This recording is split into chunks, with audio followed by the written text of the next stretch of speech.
Det er meget enkelt at teste et knapcellebatteri for, om der er strøm på det.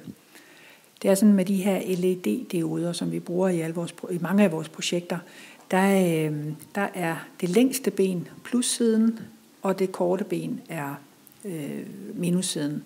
Og det vi tester, det er selvfølgelig, om der kan løbe strøm igennem, så den lyser.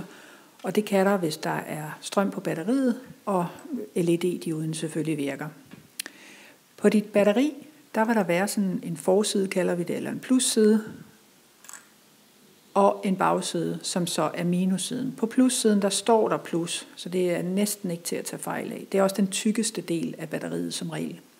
Så hvis vi sætter det lange ben på plussiden, og det korte ben på bagsiden, så vil LED-dioden lyse, hvis batteriet virker.